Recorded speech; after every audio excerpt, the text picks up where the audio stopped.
हमारे बेटे की मेहनत है, ये शुरू से ही बहुत मेहनती था। पढ़ाई लिखाई के अलावा मतलब कहीं और उनका दिमाग नहीं रहता था। इन्होंने घर से रह करके, गांव में रह करके, बिना किसी कोचिंग के मतलब ये तैयारी की है। परीक्षा के समय इनकी तबीयत भी ख़राब हो गई थी। हम लोग काफ़ी समझा बुझा के इनको पेपर दिलाए हैं। कठिनाई और मतलब चलना, ये सब नज़रिया है केवल एक ही चीज़ का। मुझे कभी ऐसा ज़्यादा कठिनाई नहीं महसूस हुई। अयोध्या का गौरव बढ़ाने वाला हिमांशु आज उसके घर पे हैं और उन्होंने परीक्षा उत्तीर्ण की है। ऐसी परीक्षा जो अपने में एक उपलब्धि है। उनके पिताजी हैं, माताजी हैं और साथ ही हिमांशु जी भी हैं। इनसे जानेंगे किस प्रकार से जो संघर्ष रहा है, क्योंकि हर परीक्षा में बाप का अहम रोल रहता है। पिता का जो रोल है वो कहीं ना कहीं अहम है। कितना भाग्यशाली मानते हैं आज बेटा एक ऐसी परीक्षा उत्तीर्ण किया है कि गर्व से आज सर भी ऊंचा है और घर पे कई लोग बधाई देने के लिए आज घर पे उत्साहित हैं। बहुत ही अच्छा लग रहा है और हमारे पूर्वजों का आशीर्वाद है, परमात्मा का आशीर्वाद है और हमारे बेटे की मेहनत है। ये शुरू से ही बहुत मेहनती था। पढ़ाई लिखाई के अलावा मतलब कहीं और इनका दिमाग नहीं रहता था। यहाँ तक कि इनको रात में सोने के लिए कहना पड़ता था कि मतलब सो जाओ, अब छोड़ो, रहने दो जो है। और इन्होंने मतलब ग्रामीण अंचल से प्राथमिक शिक्षा प्राप्त की है। उसके बाद 10th जो है फैज़ाबाद पब्लिक स्कूल से, फैज़ाबाद इस पब्लिक स्कूल में ये फर्स्ट रैंक लाए थे उस समय जो है। उसके बाद 11 और 12 इन्होंने JB एकेडमी से किया था, उसमें भी 94% का नंबर था जो है। उसके बाद ये इनका इंजीनियरिंग के लिए सिलेक्शन हो गया था बिट्स पिलानी हैदराबाद में, सिविल इंजीनियर के लिए। और IIT में इनका 1 नंबर से एडवांस में रुका था मैथ में, नहीं तो IIT में हो गया होता। और ये शुरू से ही बहुत मेहनती थे। और मैं क्या बताऊं जो है कि इन्होंने घर से रह करके, गांव में रह करके, बिना किसी कोचिंग के मतलब ये तैयारी की है।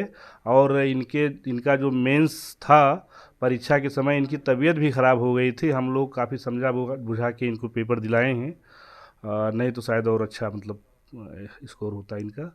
और बहुत अच्छा लग रहा है। कितनी बार में इन्होंने ये परीक्षा उत्तीर्ण की है? दूसरी बार में जी। पहली बार में इन्होंने मेंस लिखा था, 12 नंबर से इनका रुक गया था मेंस में। दूसरी बार में ये है और ये इनका पहली बार PCS दिए हैं, प्री भी निकला है। इस बार PCS भी दिए हैं, प्री निकला है। कितना भाग्यशाली मानते हैं हिमांशु जी, क्योंकि आज ऐसी उपलब्धि कि घर पे बधाई देने वालों का तांता लगातार लगा हुआ है। कितना भाग्यशाली अपने आप को मानते हैं? जी, काफ़ी भाग्य की बात है और इन सब का श्रेय परमात्मा और माता पिता को जाता है। और शुरुआत से शिक्षा दीक्षा कैसी रही है, क्योंकि एक ग्रामीण अंचल से आकर और जी, कठिनाई और मतलब चलना, ये सब नज़रिया है केवल एक ही चीज़ का। मुझे कभी ऐसा ज़्यादा कठिनाई नहीं महसूस हुई अनटिल कि मैं जब अभी सेकंड मेंस में था। सेकंड मेंस में हाँ, मैंने कठिनाई महसूस की और पहली बार था शायद जीवन में जब मैंने इतना ज़्यादा प्रॉब्लम महसूस किया था। और इसके अलावा तो मैं जो कहूँगा वो कठिनाई के बजाय मैं उसे एक जीवन का एक इम्पॉर्टेंट हिस्सा मानता हूँ। 821वीं रैंक आई है और किसको सबसे ज़्यादा श्रेय देना चाहिए? जी, मैं अपने मम्मी और पापा दोनों को, मतलब मैं डिवाइड नहीं कर सकता, सबसे ज़्यादा मम्मी और पापा दोनों का हाथ रहा है और मेरी बहनों का भी, जिन्होंने सपोर्ट किया है। देखिए, हिमांशु की माता जी भी हैं। कितना भाग्यशाली मानती हैं, क्योंकि एक टीचर भी हैं आप? बहुत भाग्यशाली हैं, मेरा बेटा भी। और एक चीज़ और है कि माँ को भी इसमें जो है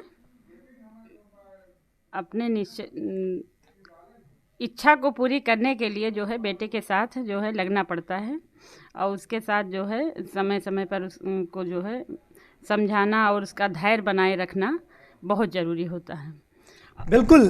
अयोध्या में हिमांशु ने अयोध्या का मान बढ़ाया, अपने घर का मान बनाया, अपने क्षेत्र का मान बढ़ाया है। तो कहीं ना कहीं बधाई देने वालों का तांता तो लगना एक निश्चित ही रहा और लगातार ऐसी बधाइयाँ मिलनी भी चाहिए, क्योंकि जब कोई बेटा एक ग्रामीण अंचल से निकलकर ऐसा नाम पैदा करता है, अपने माँ बाप का नाम उज्जवल करता है, तो कहीं ना कहीं वह श्रेय सबसे ज़्यादा माँ बाप को ही जाता है। अयोध्या से IBC 24 के लिए अपूर्व पाठक।